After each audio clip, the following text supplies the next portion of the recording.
Muy buenas tardes, estimados participantes. Somos B-Lawyer y nos encontramos desarrollando el curso internacional de Derecho Deportivo. En esta ocasión contamos con la presencia del doctor Gerardo Acosta Pérez, quien es doctor en Derecho Deportivo por la Universidad de Lleida, de España, y cuenta con un máster ejecutivo en Gestión de Organizaciones Deportivas por la Universidad Católica de Lovaina, de Bélgica, y el Comité Olímpico Internacional. El doctor Gerardo Luis Acosta es abogado y notario por la Universidad Nacional de Asunción, con una especialización en formación jurídica y económica del deporte por la Universidad de Limoges, Francia. Cuenta con más de 20 años de trayectoria y se desempeña actualmente como asesor jurídico del Comité Olímpico Paraguayo y es miembro de la Comisión de Gobernanza. Es asesor legal de la Asociación Paraguaya de Fútbol y ha sido consultor de la FIFA a través del CIES de la Universidad de Neuchâtel. En el ámbito académico es director del Máster de Gerenciamiento Deportivo de la Universidad Nacional del Este y es autor de obras fundamentales como Derecho Deportivo, realizada en el 2014, y El futbolista profesional en Sudamérica 2007. Estimado doctor, muchas gracias por su presencia. Le cedemos el uso de la palabra. Muy bien, buenas tardes, buenas noches en mi caso por la Coño, esta vaina diferencia es horaria. contra. No, más cuesta la guardia, por lo menos cuando ella salió conmigo. O cuando uno Hay de sus alguien que amigos está, salió hay conmigo. que No, silenciar dice, los micrófonos. Eso. Bueno, buenas tardes a todos. Agradezco a Bill Lawyer por la invitación para participar de este curso de especialización que se hace a distancia con diferentes profesionales, algunos amigos de hace mucho tiempo que estamos en el ámbito del derecho deportivo. Me pidieron que vea con ustedes o comparta con ustedes el régimen jurídico de los clubes deportivos. Este es un tema que realmente yo lo había tocado en un primer trabajo de investigación para FIFA en el año 2003 para estudiar el caso de la transformación o del paso de los clubes de asociaciones civiles a sociedades comerciales. Y más o menos basado en ese trabajo, voy a hacerle una presentación de qué es lo que podríamos tratar como régimen jurídico de los clubes deportivos, con una pequeña salvedad que siempre es importante. Los clubes deportivos están sometidos al régimen jurídico de cada uno de sus países. Por lo tanto, es muy difícil, salvo que sepamos el público que puede estar en este curso, es muy difícil tratar el régimen jurídico específico de un determinado país. Y lo que voy a tratar de hacer es un pantallazo general de cómo se estructura en el mundo y cuáles son las tendencias con relación a la forma jurídica que adoptan los clubes deportivos. Y para ello tenemos que partir de entender cómo funciona la estructuración, cómo se estructura el deporte en el mundo, el deporte federado y el deporte olímpico. Porque los clubes están insertos en ese ordenamiento general que se ha desarrollado a través del tiempo. Nosotros tenemos dos redes de funcionamiento del deporte en el mundo. Por un lado está la red del deporte federado o la red federativa y por otro lado está la red olímpica. Este cuadro que ustedes están viendo es un cuadro que ilustra la forma en la que se relacionan internamente cada una de las redes y cómo se interrelacionan entre sí. Digamos que en la cúspide se encuentra el Comité Olímpico Internacional, creado en 1894 y que se ha declarado como una suerte de ente rector del deporte en el mundo y ha establecido en la Carta Olímpica que es la entidad o es la persona jurídica que reconoce la existencia de federaciones deportivas internacionales. Y este es un punto muy importante porque todas aquellas asociaciones que se pretenden ser una federación deportiva internacional buscan obtener este reconocimiento del Comité Olímpico Internacional para obtener un estatus de federación reconocida por el COI o inclusive tener la posibilidad o estar en el programa de los Juegos Olímpicos, sean de verano o de invierno. Es un sistema de reconocimiento del Comité Olímpico Internacional a las federaciones internacionales, pero el Comité Olímpico Internacional realmente ha organizado su red basado en reconocimientos y no en afiliaciones. Por eso es que el COI reconoce a los comités olímpicos nacionales como entidades que representan al COI en el territorio de cada país. No están afiliados. Del otro lado, en la red federativa, sin embargo, encontramos un sistema de relaciones verticales de abajo para arriba. Para que llegue a existir una federación deportiva internacional, es necesario que existan federaciones deportivas nacionales que son las que crean la Federación Deportiva Internacional y son las que están afiliadas y tienen el derecho a voto en las asambleas de las federaciones deportivas internacionales. Y para que exista una federación deportiva nacional, tiene que haber otras estructuras internas en el país en cuya base están justamente las entidades sobre las cuales vamos a hablar, que son los clubes.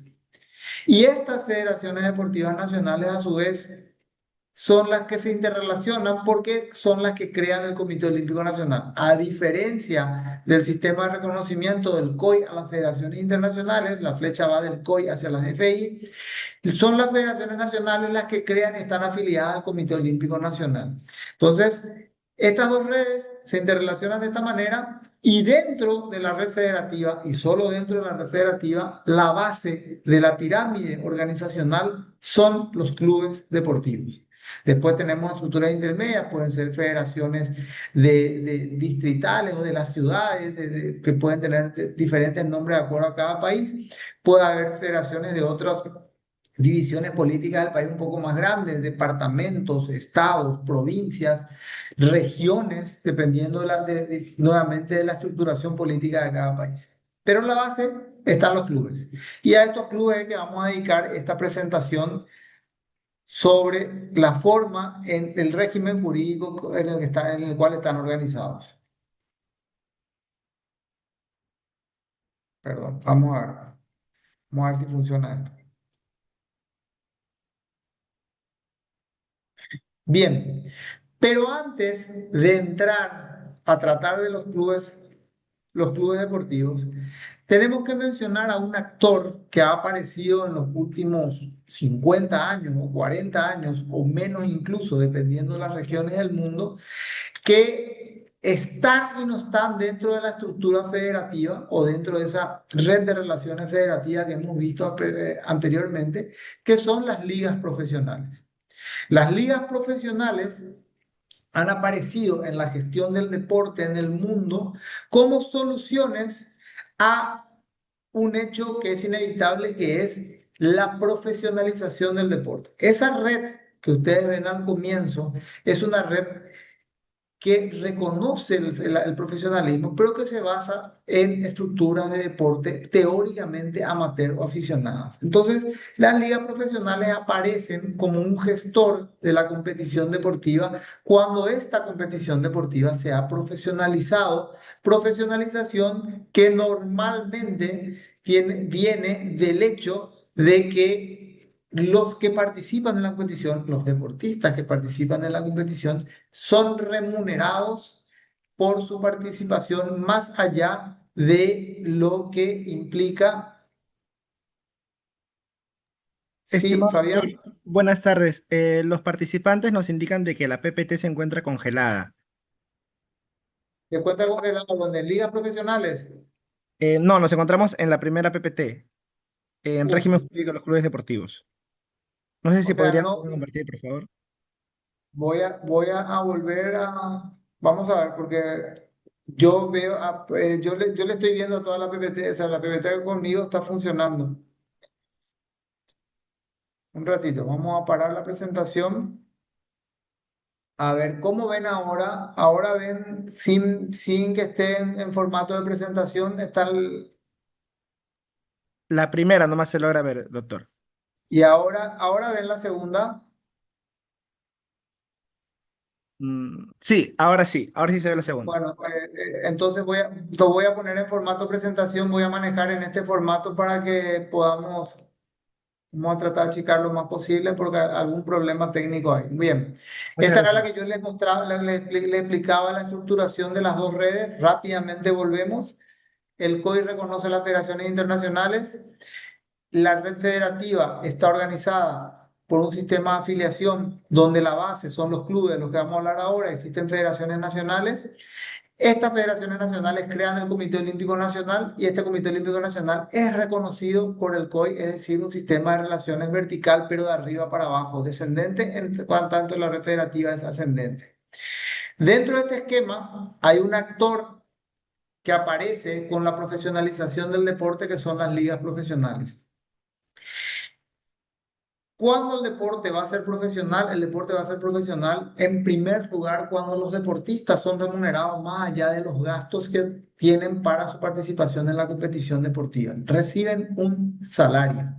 Y el momento que reciben un salario, están participando en una competición, están siendo profesionales y por lo tanto la competición es profesional. Pero hasta no mucho tiempo atrás, o inclusive hoy, dependiendo del país, esa competición profesional tal vez no está siendo gestionada por clubes que puedan llamarse profesionales. Las ligas profesionales forman parte de manera indirecta de la red federativa, pero generalmente no están insertos totalmente en la red federativa y manejan la estructura del deporte profesional un poco separada de la red federativa. Y hay dos modelos.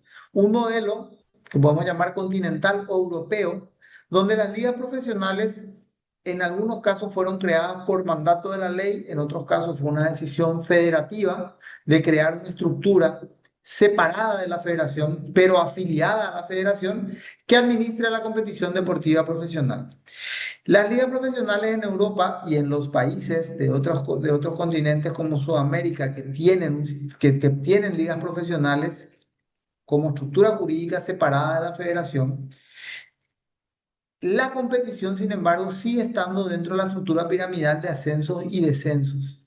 ¿Qué significa eso? Que los clubes deportivos que participan de la competición profesional, independientemente de su forma jurídica, están sometidos a la ley deportiva y pueden descender. Y dentro de ese esquema, estos clubes pueden ser, como vamos a verlo, asociaciones civiles o sociedades comerciales. Se ve la imagen, ¿verdad? No sé si en el chat hay alguna pregunta. Bueno, voy a ir respondiendo la pregunta de a poco. El otro modelo que se conoce, que es el modelo estadounidense, en el modelo estadounidense las ligas son cerradas, es decir, fueron creadas incluso antes de la existencia de las federaciones deportivas en ese esquema de relaciones que vimos en la primera diapositiva. Son estructuras cerradas que obtienen la autorización de operar en un determinado espacio físico, espacio geográfico, que es la franquicia, y para asegurar la rentabilidad del sistema más allá del resultado deportivo, porque al ser cerradas no hay ascensos ni descensos, tiene el sistema de regulación de mercado que la mayoría probablemente conoce como el draft para seleccionar deportistas que vienen de las competiciones universitarias, o tienen el salary cap, que son límites salariales globales y por puesto dentro dentro de cada club, basado en los presupuestos o los ingresos que tienen los clubes, lo que hace que el sistema funcione para generar o buscar generar beneficios económicos. Ese es el esquema estadounidense, con una pequeña salvedad en el caso de la MLS, el fútbol que más conocemos, donde en realidad es la propia liga la propietaria primigenia de todos los clubes que participan en la competición. No ocurre lo mismo en los otros deportes profesionales, donde cada franquicia es una sociedad comercial, de derecho comercial, ni siquiera de derecho deportivo, y obtiene la autorización para competir en una determinada ciudad. Y por supuesto, si un día no le gusta la ciudad donde está, puede intentar cambiar su franquicia a otra ciudad y trasladar el equipo a otra ciudad sin que exista ningún tipo de vinculación directa con la sociedad o el círculo social en el cual se está desempeñando. Es importante entender nuevamente que en la red de relaciones de la Federado y Olímpico, las ligas profesionales aparecen como un actor que está inserto y no está inserto en el sistema porque gestionan una característica del deporte que ha surgido en los últimos 40 años, seguramente en todo el mundo, 50 años, que es el deporte profesional. Hasta los años 60 o 70 se hablaba, salvo en los Estados Unidos, se hablaba de algunos jugadores profesionales, pero la competición todavía se consideraba como aficionada o donde el deportista competía por el solo hecho de participar en una actividad deportiva. Bien, los clubes deportivos, que es lo que nos interesa a nosotros en esta presentación, podemos ver que pueden estar organizados de dos maneras. Yo les llamo clubes deportivos amateurs y clubes deportivos profesionales. El club deportivo originalmente, igual que el deportista, es un club amateur que se organiza en la mayoría de los países como asociaciones civiles sin fines de lucro. Ese es el estatus que normalmente adoptaron en todo el mundo las asociaciones que deseaban participar en competiciones deportivas organizadas por las federaciones deportivas. Esa asociación civil, dependiendo de la legislación de cada país, puede tener la necesidad de cumplir requisitos especiales para tener la consideración de club deportivo, dependiendo de si existe o no una legislación específica en el ámbito del deporte que le establezca regulaciones específicas o minuciosa para su actividad como club deportivo. Entonces, son asociaciones civiles, eso es categórico, están dentro, insertas en el sistema de asociaciones civiles de nuestros códigos civiles, pero tal vez si existe una legislación específica en el ámbito deportivo, para poder tener ese adjetivo de deportivo, porque deportivo ahí no va a ser un sustantivo, es un adjetivo.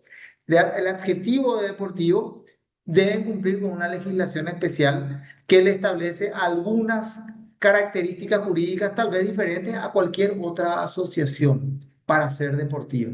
O sea, ¿qué quiero decir con esto? Que tal vez puedan existir clubes que no sean deportivos, porque lo que le cambia la figura para ser deportivo es esta legislación especial que en la mayoría de los países existe, donde se establecen características que deben cumplir para ser reconocidos por algún ente administrativo del Estado como deportivos, una asociación civil deportiva.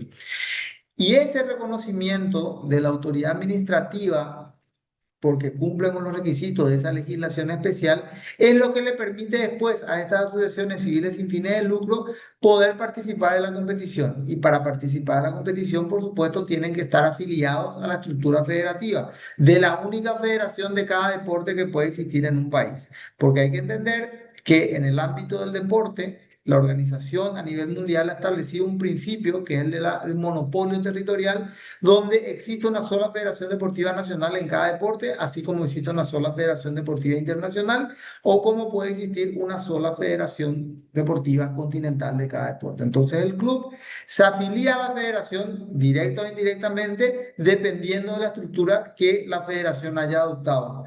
Puede haber federaciones que tengan una afiliación directa de clubes o puede haber federaciones que tengan una afiliación de otros entes intermedios como federaciones provinciales o departamentales o regionales, dependiendo de la característica de cada país. Y los clubes tienen que estar afiliados a estas organizaciones intermedias entre la Federación Nacional y el club. ¿Qué pasa cuando llega el profesionalismo al deporte? El creciente ingreso de dinero al deporte profesional, y estamos hablando de algunos específicos, el fútbol tal vez el mejor ejemplo para Sudamérica, hace que estas asociaciones civiles sin fines de lucro ingresen a una gestión de una actividad que tal vez produce pérdidas económicas, pero que claramente ya no es sin fines de lucro, porque se participa en una actividad comercial, venden patrocinios, venden tiquetes de ingreso a los estadios, es decir, están haciendo una actividad semejante a lo que podría ser un organizador de eventos privados, una sociedad comercial privada. Y es ahí cuando en muchos países del mundo se sugirió la posibilidad o se encontró como solución a la falta de controles exhaustivos que existen en las asociaciones civiles sin fines de lucro con relación a la gestión económica, de que tal vez los clubes que participan en estas competiciones profesionales y realizan actividades comerciales semejantes a la de una entidad que no es un club deportivo, tengan que adoptar otra estructura jurídica. Y la estructura jurídica que se sugiere son las sociedades comerciales. Y ojo, yo no digo Sociedad Anónima Deportiva o SAD, como por nuestra vinculación con España la mayoría tenemos tendencia a encontrar como la única solución. No, sociedades comerciales deportivas. Voy a mostrarles 3 ejemplos bastante diferentes uno del otro. Muy diferentes, pero todos tienen en común que la participación en las competiciones profesionales parte de la base de que son sociedades comerciales. Y estas sociedades comerciales normalmente no están afiliadas a la federación, a diferencia del club deportivo o el club deportivo amateur o de la asociación civil deportiva. Esta sociedad comercial deportiva, su vinculación es a una liga profesional, a esa estructura que se creó justamente ante la evidencia, la necesidad de una gestión separada del deporte profesional con relación al resto del deporte. Para darles un ejemplo de cómo se produce una reacción contraria, hemos visto hace el año pasado que el gobierno argentino pretendía obligarle a la AFA, la Asociación del Fútbol Argentino, a que afilie a sociedades comerciales y no solo a asociaciones civiles, porque la AFA, en su estructura federativa, es una federación deportiva, afilia solamente a asociaciones civiles. Los clubes deportivos, los clubes argentinos son todas asociaciones civiles sin fines de lucro. Por supuesto que la AFA reacciona, todos sus afiliados reaccionan, dicen nosotros somos asociaciones civiles y no nos interesa compartir este espacio con sociedades comerciales que tienen otro objeto social que el nuestro. Por eso es que tal vez la solución sea esa estructura de ligas profesionales donde estas sociedades comerciales puedan afiliarse y esa liga sea la única que tenga vinculación con la federación. Con esta dicotomía de asociaciones civiles sin fines de lucro que pueden mal manejar el deporte profesional y sociedades comerciales que difícilmente puedan afiliarse a una federación, a esa red federativa que hayamos visto al comienzo, veamos cómo se producen diferentes modelos y cómo se produce una evolución de estos clubes deportivos, de esa figura de asociaciones civiles a las sociedades comerciales. El primero que les voy a mostrar es el de Francia. Escuchaban en la presentación de que mi primera maestría la hice hace más de 20 años en Francia, en un momento en el que la estructura de sociedades comerciales ya tenía 94, sí, tenía más de 16 años de iniciado el proceso de transición hacia la sociedad comercial pura y dura en el ámbito del deporte profesional. Pero la experiencia francesa, basado en una transición serena que llevó mucho tiempo, es bastante interesante. Yo encuentro que además de que tenemos que reconocer de que el Código de Napoleón ha inspirado gran parte de la legislación civil de Sudamérica, la experiencia francesa podría ayudarnos cuando todavía no hemos adoptado sistemas de sociedades comerciales deportivas, como es el caso, por ejemplo, de Argentina y Paraguay, o inclusive para los que adoptaron, ver si su sistema realmente satisfizo las expectativas que se tenía de la sociedad comercial. Porque hay algo que creo que tiene que ser muy claro. El paso hacia las sociedades comerciales no es para captar recursos. Uno de los países hizo eso, de lo que le voy a mostrar. No es para captar recursos, es para optimizar la gestión, que es lo que hicieron los franceses. Los franceses, en Francia, los clubes deportivos eran asociaciones sometidas a una ley, la ley del año 1901, que es la ley de asociaciones civiles, que yo les puedo asegurar que si ustedes leen y comparan con la normativa de asociaciones civiles de nuestros países, van a encontrar que todos nos hemos inspirado más o menos en esta ley de Francia del año 1901. Los clubes deportivos en Francia eran todas asociaciones sometidas a la ley del año 1901. Sin embargo, con esa constatación que yo les había dicho, la ley del deporte en el año 1984, imagínense cuándo, obligó, y eso fue evolucionando en el tiempo, en los montos, obligó a que los clubes que sobrepasen una remuneración pagada a deportistas o tengan un ingreso de su actividad relacionada con la competición deportiva, sobrepasen cierta base, en un momento ahora 1,2 millones de euros y 800.000 euros, tienen que tienen que crear una sociedad comercial para seguir participando en las competiciones deportivas. Y ojo, estoy hablando de la palabra crear una sociedad comercial. No estoy diciendo transformarse en una sociedad comercial. Y eso es importante porque es una de las características que tiene el otro modelo, el modelo de España. Entonces Francia, con esa decisión legislativa del año 84 y que se mantuvo en la ley del deporte a pesar de sus modificaciones del año 91, del año 99, el Código del Deporte del año 2012 o 2013, estableció siempre esa figura de la creación de una sociedad comercial. Esa sociedad comercial al comienzo podía ser una empresa individual deportiva de responsabilidad limitada, podía ser una sociedad anónima de responsabilidad limitada o podía ser una sociedad de economía mixta deportiva. Con el tiempo aparecieron otras figuras como la sociedad anónima deportiva profesional o la sociedad de acciones simplificada o la sociedad anónima.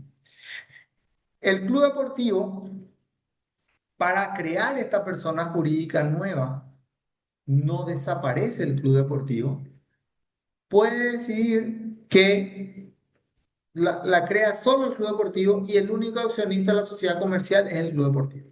O puede decidir participar con otros para captar capital, que es lo que le decía, pues no es necesariamente la captación de capital el objetivo de la sociedad comercial. Puede decidir crear una sociedad y tener otros accionistas además del club deportivo, que en este caso pasa a ser llamado asociación soporte. ¿Por qué asociación soporte? Porque el club deportivo soporta la existencia de la sociedad comercial y sin el club deportivo la sociedad comercial no puede existir. La sociedad comercial que participa en competiciones profesionales.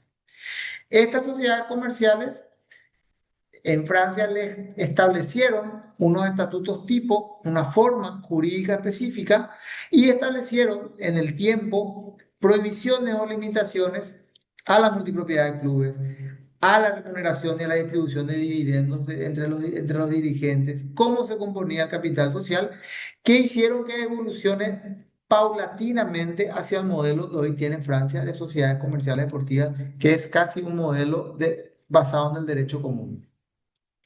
La empresa individual de responsabilidad limitada, en algunos países existe la empresa individual de responsabilidad limitada para las personas físicas, como en el caso de mi país, de Paraguay.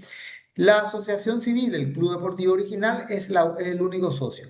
En la sociedad anónima deportiva profesional, el club deportivo original, el de base, el que existía antes, tiene 1/3 del capital y se establece una minoría de bloqueos 1/3 para determinadas decisiones asamblearias. Y en la sociedad anónima deportiva profesional no hay ningún límite o mínimo de participación del club del club amateur, del club deportivo que estaba en la base, pero tiene que estar siempre presente. Si no está el club, si no tiene aunque sea una acción, esa sociedad no puede existir. Lo mismo ocurre también con las otras sociedades más comerciales que fueron adoptándose en Francia. ¿Cuál es el objetivo de eso? Que no ocurra una disociación entre el deporte profesional y el deporte amateur o el deporte de base. Porque el club deportivo sigue manejando la estructura del deporte aficionado donde no están los deportistas remunerados. Y para ello, la ley le ha exigido en Francia a todos los clubes profesionales, cualquiera sea su forma jurídica, que firmen un convenio con la asociación civil, el club de base, el club que existía originalmente como club deportivo, que participaba en competiciones deportivas de la federación, donde se reparten las actividades que va a hacer cada uno en el ámbito de la formación, donde el club profesional, la sociedad comercial, se obliga a tener un centro de formación para el club amateur, donde el club, que es el que estaba afiliado a la federación, le cede a la sociedad comercial el uso del nombre, la insignia y el uso de la licencia federativa, del número de inscripción federativa que tiene. Es decir, la sociedad comercial solo usa eso por este convenio y no puede independizarse totalmente del club o de la asociación soporte que está en la base.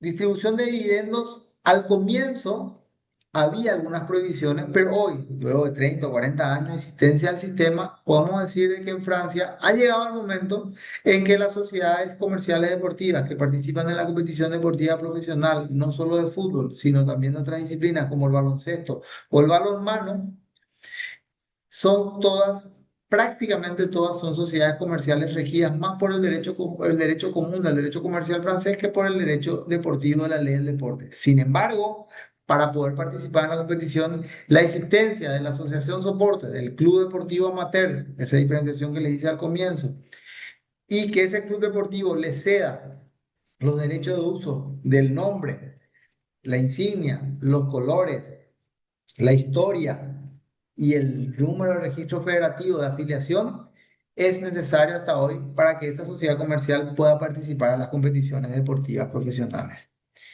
¿Qué pasó por otro lado en Francia?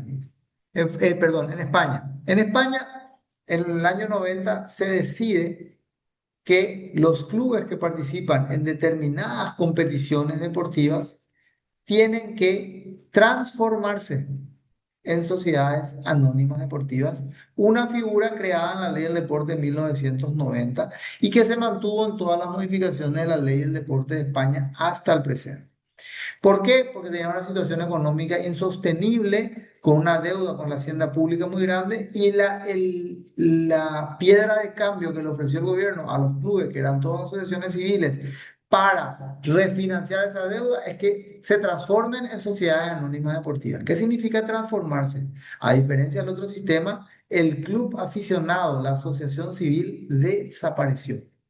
Los asociados a la asociación civil se vieron en la obligación de comprar acciones de la sociedad anónima deportiva si querían continuar teniendo participación en estas sociedades anónimas, en la nueva figura jurídica para el club que ellos ya habían ayudado a crecer y a desarrollar durante toda su existencia.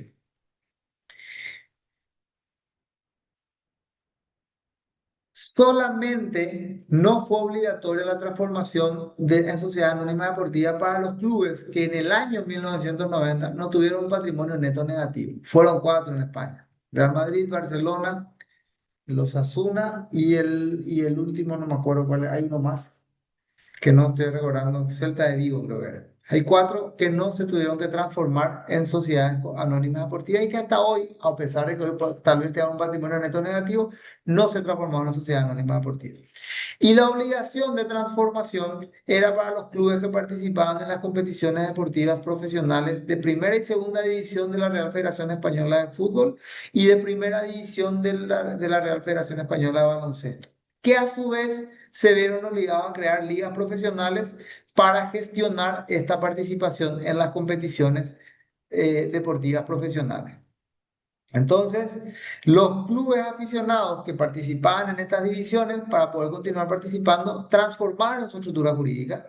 Sus asociados, los asociados del club, de la asociación civil, se vieron obligados a comprar acciones y si no las compraron, se convirtieron en aficionados y no más en asociados, en socios, y aparecieron nuevos actores que compraban esas acciones y por eso es que vemos que hoy los clubes en España tienen un propietario, igual que en Francia, pero en un periodo de tiempo mucho más rápido llegaban a esa figura porque el modelo hizo que el club asociación civil modifique su forma jurídica a una sociedad comercial, la sociedad anónima deportiva, y que el asociado tenga que comprar acciones si es que pretende continuar estando en esta sociedad anónima deportiva. Como les dije, estos clubes, los que se vieron obligados a hacerlo fueron los clubes que participan en primera y segunda división de fútbol y en la Liga ACB, que es el baloncesto. Hoy en día la legislación permite que cualquier club de cualquier división de competiciones, un deporte colectivo en España pueda adoptar la forma de una SAD. Hay muchos clubes que participan en otras competiciones no consideradas profesionales que han adoptado la forma de una SAD, probablemente por la necesidad de contar con recursos económicos que un accionista, que no puede entrar como socio, tiene que entrar como accionista para poder recuperar tal vez su aporte, inyecte económicamente fondos a estos clubes.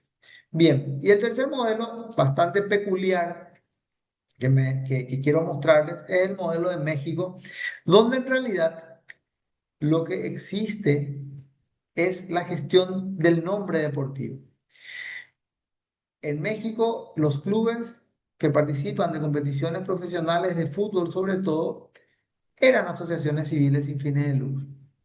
Pero en algún momento dado la historia de México, del deporte mexicano, del fútbol mexicano, esa figura de la asociación civil sin fines de lucro dejó de ser importante y lo único que quedó como importante era el nombre de la marca del club. El club Pumas de la UNAM, o sea, Pumas de la Universidad Autónoma de Nuevo León.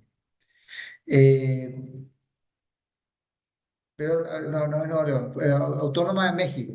Tigres de la UNL, la Universidad Autónoma de la Universidad Autónoma de Nuevo León. El club original, evidentemente, era la Universidad Autónoma. Sin embargo, quedó el nombre y ese nombre deportivo que tiene un logo, que es la marca, y un mote tal vez, que es la denominación casual que se le da al club, fue adquirido por sociedades comerciales. Y la afiliación a la federación es una sociedad comercial que muchas veces no tiene nada que ver con el nombre del club. Y los ejemplos que vamos a ver cómo el afiliado a la federación es una sociedad comercial del derecho común, no es una sociedad anónima deportiva, que participa en la competición profesional con un nombre específico, que es el nombre del club, que originalmente era una asociación civil sin fines de lucro y que desapareció totalmente la asociación civil para que una sociedad comercial se quede con ese nombre. Y acá están los ejemplos acá está el ejemplo de cómo ocurre esto. Una sociedad comercial, OmniLife, que es un fabricante y distribuidor de suplementos alimenticios, es el propietario del Club Guadalajara. El Club Guadalajara es el que participa en la competición deportiva, pero sin embargo la persona jurídica que está detrás de las Chivas de Guadalajara es el mote con el que se le conoce. O sea, uno cuando mira las competiciones deportivas ve que estamos hablando que las Chivas de Guadalajara juegan contra los Jaguares de Chiapas. Sin embargo, la sociedad no se llama Chivas Guadalajara ni se llama Club Guadalajara. La sociedad afiliada a la federación, la persona jurídica afiliada a la federación es OmniLife. Y así podemos encontrar diferentes modelos donde los dueños de la marca de ese club, del Club Cruz Azul, es la cementera Cruz Azul. El Monterrey, el Club Monterrey, está controlado por Coca-Cola. Ahora tras una sociedad comercial creada al efecto, pero cuyo único accionista sigue siendo Coca-Cola. El Club Tigres de la Universidad Autónoma de Nuevo León, en Monterrey, es Cementos Mexicanos. Claro, no es lo mismo que compita Cemex, que el partido sea Cemex contra FENSA, que el partido sea Monterrey contra Tigres. Entonces, pero la persona jurídica no es Tigres ni es Monterrey. Y eso es muy interesante al momento de firmar contratos, porque nuestros clubes, el nombre del club es también el nombre de la persona jurídica. Y cuando nos vamos a México y tenemos que firmar contratos con los clubes mexicanos, ¿con quién firmamos el contrato? ¿Con el Club Tigres, con el Tigre de la Universidad Autónoma de Nuevo León o con Cemex? Es la gran pregunta que a veces nos hacemos. Entonces es interesante en esos contratos, en estos casos específicos, en este caso muy peculiar, señalar que se está contratando con el Tigre de la Universidad Autónoma de Nuevo León, porque ese es el nombre del registro federativo con el que se le conoce en el ámbito del fútbol. Pero aclarar de que la persona jurídica se llama Cemex, Cementos Mexicanos o lo que sea, dependiendo de quién hoy sea el propietario. Estas gráficas son un poco viejas, pero ayudan a demostrar la situación. Y los mexicanos, que el sistema de ellos lastimosamente fue puesto a prueba y no pasó la prueba, habían hecho unas interpretaciones bastante peculiares del tema de la multipropiedad de clubes. Pero hace 10 años atrás, ya en México, era evidente que había consorcios televisivos o había grupos empresariales que manejaban más de un club que participaba en la misma competición, o como accionistas mayoritarios o como accionistas minoritarios, entre comillas, pero que participaban en la misma competición, como el caso de Televisa, que en un momento dado fue propietario de la América, del San Luis y el Necaxa, que estaba en la edición de ascenso, pero que después también ascendió. Y lo mismo pasaba con TV Azteca, con Morelia, Jaguares y con un club de la división de ascenso, el Nesa FC. Bueno, esto muestra que para los mexicanos no había un problema en la multipropiedad de clubes, que sin embargo siempre estuvo prohibido por la FIFA. Y este esquema, evidentemente, sometido a un control de la FIFA, como fue sometido para el Campeonato del Mundo de Clubes, dio como conclusión de que no puede haber, el sistema mexicano de multipropiedad de clubes no es adecuado. Además, en México se dio el caso de que en algunos casos los clubes, el nombre del club fue adquirido o por un estado, por un gobierno, por un gobierno o por una casa de apuestas, como fue en algún momento dado el caso del Tijuana. Pero lo más interesante de los mexicanos, que a pesar de tener un sistema de ascenso y descenso que fue puesto en tela de juicio en los últimos años, pero que aparentemente va a retornar en algún momento dado, o ya retornó, es que los mexicanos también adoptan el sistema de franquicias de Estados Unidos. Pero como, pero además hay otra cosa que es muy interesante, es que como son sociedades comerciales, se pueden adquirir clubes. Entonces, ¿qué pasa? Un club asciende por mérito deportivo, una asociación civil logra ascender para llegar a la competición profesional y puede aparecer un inversor, comprar el club, comprar el club, convertirlo en sociedad comercial, cambiarle el nombre, porque una sociedad comercial puede cambiar el nombre sin ningún problema, y después cambiarle de sede. Sencillamente cambiarle de sede. Es así como, por ejemplo, Necaxa, que era un club que estaba en la Ciudad de México, terminó en Aguascalientes. O como el Atlante, que estaba en México, terminó en Cancún, se cambió de sede. O lo más interesante es el caso cuando un club desciende de categoría, como ocurrió en algún momento en el 99 con el Puebla desciende a la segunda división. Y el club que asciende en su lugar se llama Unión de Curtidores. Entonces, ¿qué hace el Puebla?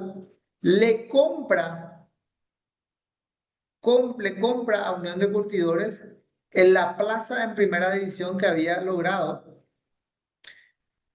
traslada la sede de la sociedad comercial a la ciudad de donde estaba el Puebla, le cambia el nombre y a su sociedad comercial que había descendido a la segunda división también le cambia el nombre, con lo cual quedan dos clubes en la misma ciudad con el mismo propietario y el club finalmente, a pesar de haber descendido, se mantiene en primera división.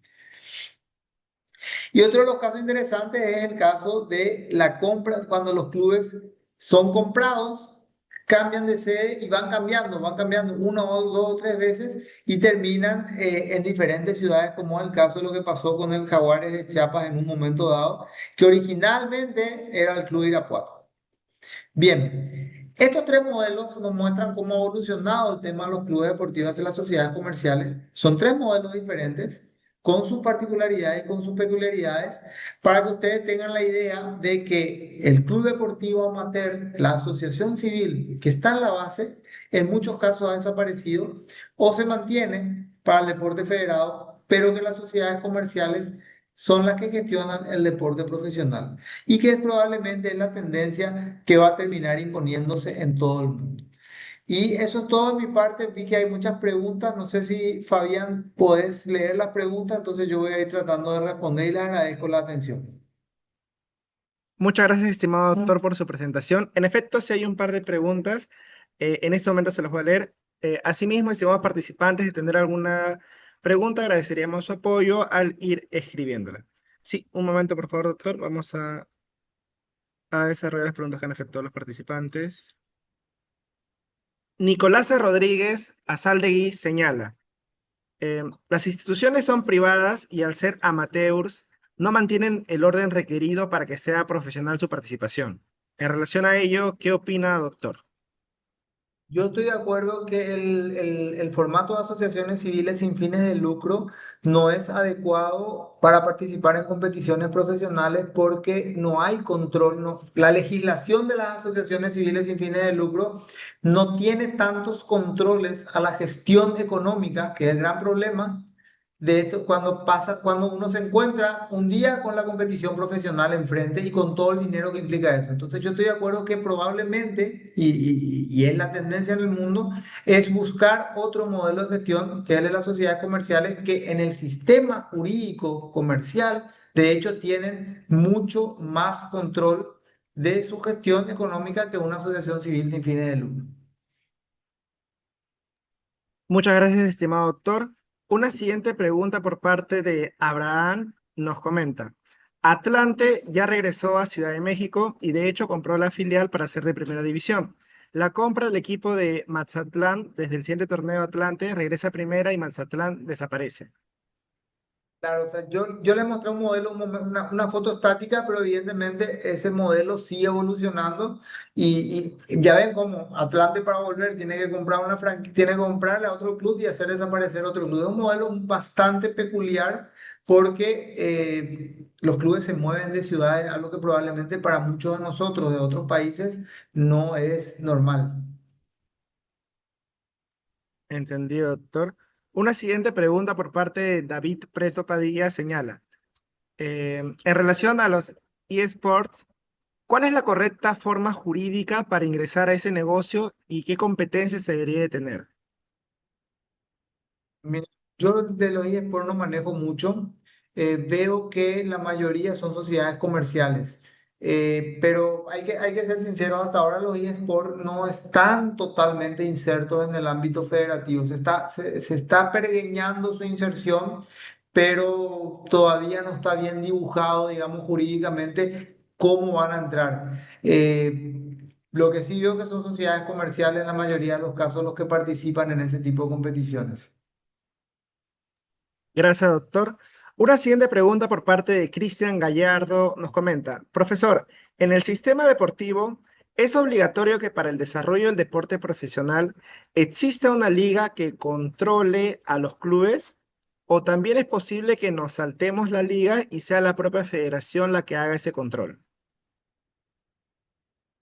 Yo particularmente después de mucho tiempo y de ver cómo funciona el tema de las ligas profesionales, yo creo que es buena la existencia de las ligas profesionales. Y les voy a explicar porque recuerdo una frase que dijo el presidente, un presidente de la Federación Española cuando estaba haciendo un curso en España, nos llevó a la sala de reuniones del Consejo de la Federación Española de Fútbol. Nos sentamos en la mesa todos y él nos dice, acá se habla de todo menos de deporte profesional. La función de la Federación Deportiva es el desarrollo del deporte. Y el desarrollo del deporte no pasa por el desarrollo del profesionalismo. El profesionalismo es la punta del iceberg que vemos normalmente, pero la federación se tiene que encargar de todo lo de abajo. Si la federación se concentra en esa punta del iceberg, que es el deporte profesional, muchas veces pierde de vista el resto. Y cuando pierde de vista el resto, ¿qué se resiente? Se resiente la participación de la federación en competiciones deportivas de federaciones nacionales. Te puedo dar el ejemplo de mi país, el ejemplo de Perú, que ha pasado, sobre todo en fútbol, y eso claramente porque la federación está concentrada en el deporte profesional, en la vertiente profesional, y se olvida de la gestión, de la formación del recurso humano que va a llegar a ese deporte profesional. Así que yo soy bastante partidario de que existan ligas profesionales que gestionen la competición profesional. Muchas gracias, doctor. Una siguiente pregunta por parte de Abraham nos señala, considero que en México, al haber eliminado el ascenso y descenso, es la única forma de que un equipo de la liga de expansión pueda regresar a primera. ¿Qué opina al respecto, doctor? Yo no estoy de acuerdo con la eliminación que hicieron del ascenso y el descenso. De hecho, si uno lee el estatuto de FIFA, ve que va contra la normativa de FIFA que establece que tendría que existir un sistema de ascenso y descenso. No sé cuál fue la negociación que hizo la Federación Mexicana y creo que se llama Liga MX, o ellos tienen ahora, antes la federación manejaba la liga profesional, pero ahora creo que hay una Liga MX. Aparte, una liga profesional, no sé cuál fue la negociación que hicieron con FIFA para saltarse la cuestión del ascenso y descenso. Gracias, doctor. Pavel Córdoba nos comenta, soy dueño de 3 asociaciones deportivas en el Perú. ¿Qué puedo realizar para que mis jugadores pasen dentro de los clubes del cual soy propietario? ¿O puedo crear una especie de consorcio que figura, me recomendaría, doctor, y de haber alguna casuística en el derecho comparado, agradecería que nos la comente. A ver, no se puede ser dueño de una asociación civil. O sea, la figura del dueño solo aplica a las sociedades comerciales. Es la primera respuesta. No, no sé cuál es la estructura que tienen los clubes que me mencionan, pero de una asociación civil no se puede ser dueño. Tendría que ser una sociedad comercial. La siguiente cuestión es saber si esas tres entidades están o no en la misma competición, porque si están en la misma competición estamos hablando de una multipropiedad de clubes que también está prohibida. Digamos que la pregunta no me permite dar una respuesta precisa a lo que pretende el participante, pero sí aclarar. Hay mucha gente que cree que es dueña de una asociación civil porque crea una asociación civil con algunos amigos o con un grupo pequeño y hace crecer y después crea otra y crea otra, pero las asociaciones civiles básicamente no tienen dueños. Los asociados son todos dueños de la asociación civil y una asociación civil no puede existir con un solo socio, lo que sí puede ocurrir en una sociedad comercial. Así que habría que ver si realmente son asociaciones civiles o sociedades comerciales. Y lo segundo es que tener tres y participar en la misma competición o competiciones que tengan vinculación entre sí es un caso de multipropiedad de clubes. Gracias, doctor. Alonso Solano Calderón nos comenta, en México, ante un eventual conflicto legal, el deportista tendría que accionar en contra del club como marca o contra la sociedad comercial propietaria. Esa es la gran pregunta que siempre uno se hace. Porque justamente cuando se firma con el club y no se deja la constancia de que detrás de una sociedad comercial, o al revés, cuando se firma con la sociedad comercial y no se deja la constancia que está detrás de un club, se genera la problemática de quién tiene que ser demandado o no. Yo, la experiencia que tuve por mucho tiempo, porque los jugadores paraguayos iban a México, la experiencia que tuve siempre fue colocar el nombre del club y entre paréntesis señalar quién es la sociedad comercial del momento, porque la sociedad comercial puede cambiar y el nombre y el club no. Entonces, si yo firmo con la sociedad comercial sin señalar cuál es el club, solo le puedo demandar a esa sociedad comercial, porque estoy firmando con la sociedad comercial de derecho civil y derecho comercial común. En cambio, para quedarme en el ámbito deportivo con las figuras que existen, recursos a la FIFA, lo que sea, yo me tengo que vincular al club. Pero el club no es más que un nombre. Entonces, siempre hay que colocar las dos cosas en el contrato, porque en el ámbito deportivo a mí me conviene demandarle al nombre. Y quien esté detrás de ese nombre va a tener que pagarme la deuda. Gracias, doctor. Víctor Torres nos comenta, en el Perú, la Federación Peruana de Fútbol ahora es, teóricamente, ajena a la Liga de Fútbol. Ahora la misma liga organiza por los clubes, incluso han sacado su propio reglamento. ¿Qué opina de ello, doctor? La liga, si existe una liga profesional en Perú, esa liga debería estar afiliada a la Federación Peruana. La Federación Peruana debería haberle cedido el derecho de organización de las competiciones profesionales, que son la máxima categoría de competiciones de la Federación Peruana. No puede existir una liga sin una vinculación con la Federación, por lo menos en el sistema de nuestros países de Sudamérica, que es muy parecido y tiene una base europea. Gracias, doctor. Una siguiente pregunta por parte de Abraham nos comenta, si va en contra de los estatutos, ¿no debería de estar desafiliada a la liga? ¿Y va en contra de los estatutos de quién? A ver, las ligas profesionales están reconocidas, por lo menos en el ámbito del fútbol y otros deportes también están reconocidas por la normativa de las federaciones internacionales. Lo que claramente no es que no pueden existir sin vínculo federativo. Y para existir con vínculo federativo deberían tener estatutos que estén en línea con toda la edificación jurídica del deporte federado. Entendido, doctor. Una siguiente pregunta por parte de Cristian Gallardo nos comenta, profesor, ¿un club o incluso una federación nacional tiene que necesariamente tener el reconocimiento de la entidad estatal y el reconocimiento de su federación internacional para poder operar? Por ejemplo, en Perú, en materia de paradeportes, el Estado peruano reconoció a una federación de síndrome de Down sin que tenga el reconocimiento de alguna federación internacional. Se decía que no debía de otorgársele el reconocimiento estatal si no tenía una federación internacional a la que esté afiliada, pues la afiliación internacional permite la competencia internacional de los deportistas. En relación a ello, ¿qué opina, doctor? No es necesario eso. A ver. Va a depender mucho de lo que diga la ley del deporte. Les voy a dar el ejemplo de Paraguay. En Paraguay, la ley del deporte sí establece una vinculación con las federaciones, menciona la existencia de las entidades internacionales y las federaciones internacionales, y la resolución reglamentaria establece que en la generalidad de los casos solo se reconocen federaciones nacionales que tengan la posibilidad de afiliarse a una federación internacional, porque no es que primero uno se afilia a la federación internacional y después obtiene en virtud de eso el reconocimiento estatal. El reconocimiento estatal es uno de los requisitos para poder afiliarse a la federación internacional. Ahora bien, la decisión soberana de un país de reconocer a una entidad que promueve algún tipo de actividad deportiva para un sector social determinado, síndrome de Down, policía, lo que uno quiera, ¿sí?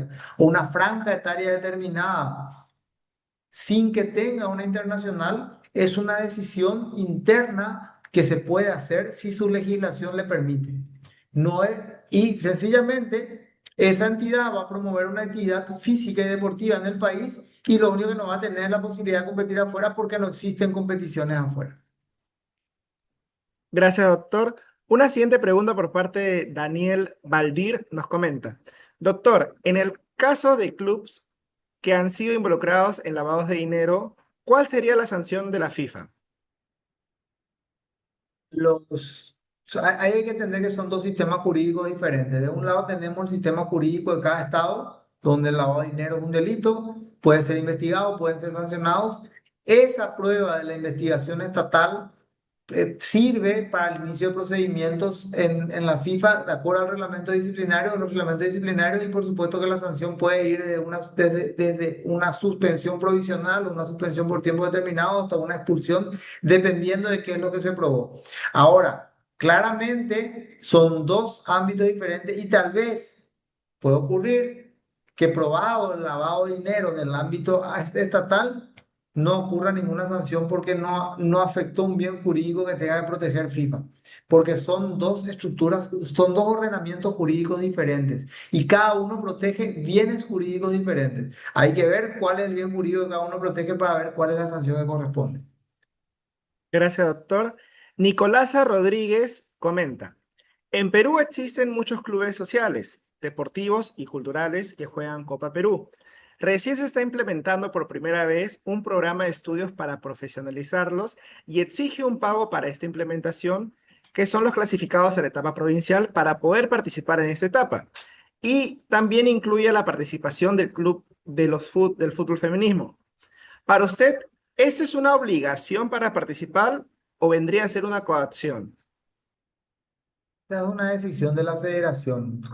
La afiliación a la federación es voluntaria y cuando uno se afilia a una estructura, a la federación, y la federación determina que para la promoción de su deporte es necesario adoptar ciertas medidas, si no me gusta, me desafilio y dejo de participar. O sea, no es ni coacción ni obligación, es una decisión estratégica de la federación y el que quiera competir tiene que adaptarse a esa decisión. Muchas gracias, doctor. Y una última pregunta por parte de Pavel Córdoba nos comenta. Reformula la pregunta, no señala. ¿Las asociaciones deportivas pueden firmar un pacto asociativo que le permite el pase de jugadores entre dichas asociaciones y, de ser posible, conformar un club deportivo con personalidad jurídica propia o se vulnerarían las normas deportivas? Si son asociaciones a ver, porque cada asociación debería ser un club separado. Que existan dos o tres clubes deportivos que hagan pactos de cómo, de negociaciones, de transferencias entre ellos jugadores, eso no está prohibido. Eso no está prohibido. Si hablamos de asociaciones deportivas como asociaciones de hecho, también se pueden juntar para crear un solo club. Pero ahora entiendo la pregunta. El tema del pacto no está prohibido. Puede haber acuerdos entre clubes para cederse jugadores. Eso no está prohibido en absoluto. Muchas gracias, estimado doctor, por haber respondido las preguntas de forma tan amable. Eso sería todo por el día de hoy. De parte del equipo de Biloyer y de todos los participantes, extendemos nuestro Agradecimiento y esperamos que nos pueda acompañar en futuras oportunidades. Muchísimas gracias, doctor, por su presentación.